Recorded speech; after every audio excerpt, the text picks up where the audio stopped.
Bienvenidos sean a uno de mis vídeos, colegas. Advertencia. Esto requiere paciencia, ya que es largo y aburrido. Esto se debe a que había muchísima info, y ahora... ¿Dónde estábamos? Acierto. Jajaja, sepan disculparme. Ahora, sin más que decir, comencemos. Arturo Frondizi, 1958-1962. El 1 de mayo de 1958, a los 49 años es presidente cuando ya la economía del país sufre un gran deterioro, y políticamente el peronismo y el antiperonismo son posiciones antagónicas sin un entendimiento constructivo. Enuncia el desarrollismo, ideología compartida con Frigerio, que apunta a recrear un Estado nacional y popular que restablezca la justicia social en un nuevo esquema de entendimiento entre la burguesía nacional y la clase trabajadora. Cambiando su discurso de campaña, el presidente negocia con empresas extranjeras la extracción de petróleo bajo el control de Yacimiento Petrolíferos Fiscales, YPF. Esta decisión es criticada por la Unión Cívica Radical Intransigente y por la Unión Cívica Radical del Pueblo, la cual pretende anular los contratos.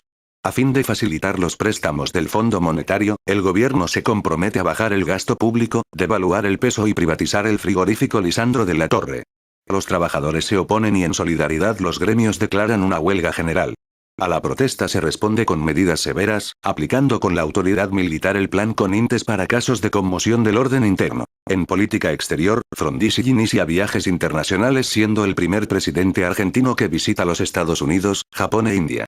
Practica una política amistosa con América Latina y se resuelven problemas fronterizos con Chile y Uruguay firmándose acuerdos económicos con Brasil. En 1959 triunfa la Revolución Cubana. La crisis se agudiza y el 29 de marzo un golpe de Estado lo derroca confinándolo a la isla Martín García. El poder está nuevamente en manos de las Fuerzas Armadas. José María Guido, 1962-1963. El derrocamiento de Frondizi puede considerarse un golpe a medias porque no culmina en un gobierno de facto. Mientras las Fuerzas Armadas discuten qué hacer con el poder, el juez de la Corte Suprema Julio Ianarte aprovecha tal incertidumbre para cubrir la acefalía con el presidente del Senado, José María Guido, quien asume el 29 de marzo de 1962. Este senador leal a Frondizi, es la figura indicada para salvar del naufragio el proyecto desarrollista. El estado deliberativo en las Fuerzas Armadas se rompe en septiembre de 1962 y se produce un enfrentamiento armado entre el sector azul y el colorado. Los primeros proclaman la vuelta al profesionalismo, son legalistas y apoyan al presidente, sostienen la vigencia de la Constitución y una salida electoral. Los colorados dominan la Secretaría de Guerra y apelan a la fuerza sin llamado a elecciones. Se imponen los azules y el general Juan Carlos Onganía es designado comandante en jefe del ejército. En abril de 1963 la interna militar se reanuda y en los nuevos combates se producen algunas bajas. Es una etapa difícil para el ciudadano común que se convierte en testigo silencioso de los acontecimientos. Finalmente se llama a elecciones generales a mediados de 1963.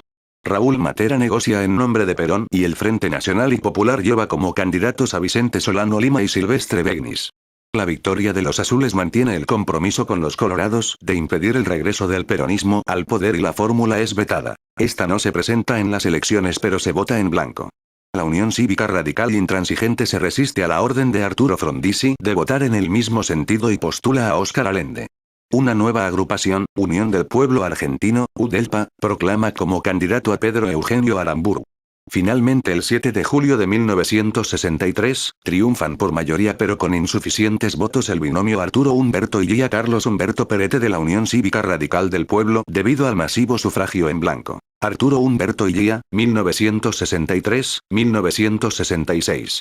Su presidencia comienza el 12 de octubre de 1963. Durante este periodo no existe un liderazgo político unificado en las clases conservadoras. El poder sindical se restablece al amparo de la Ley de Asociaciones Profesionales en 1958 y obtiene más ventajas que durante la vigencia del peronismo puesto que entonces las decisiones las toma el líder. El metalúrgico Augusto Timoteo Bandor impone su presencia en las 62 organizaciones y resulta la figura más destacada de oposición a Illia. La Confederación General del Trabajo, CGT, inicia un plan de lucha, los obreros toman las fábricas y los directivos solicitan la represión y la implementación del estado de sitio. Illia se niega a recurrir a los militares y deja en manos de la justicia la devolución de los establecimientos. La oposición aprovecha para desacreditarlo a través de la revista Tía Vicenta, y desde esta publicación es que surge el apodo de la Tortuga. Cumpliendo con lo proclamado en la campaña, anula los contratos petroleros y cancela las vinculaciones con el Fondo Monetario Internacional, FMI. La solución al tema petrolero disgusta a los inversionistas extranjeros que no aceptan renegociar las concesiones, por lo que deben ser indemnizados. Revisa la ley de medicamentos para estimular la industria nacional y abaratar los costos y restringe la importación de productos suntuarios. Apoya ley del salario mínimo. Acuerda la construcción del Icho con Cerros Colorados y coloca la piedra fundamental del puente Pueyrredón. El 28 de junio de 1966 Illa es derrocado por los 3 comandantes de las Fuerzas Armadas. Al retirarse del Palacio de Gobierno, el presidente vaticina que algún día los responsables se avergonzarán ante sus hijos por lo sucedido. Bueno colegas, esto ha sido todo por hoy. Espero les haya gustado este aburrido vídeo. Y sé que les aburrió, y fue largo. Querida profesora, el tema que nos tocó era muy aburrido XD. Muchas gracias por su atención, adiós.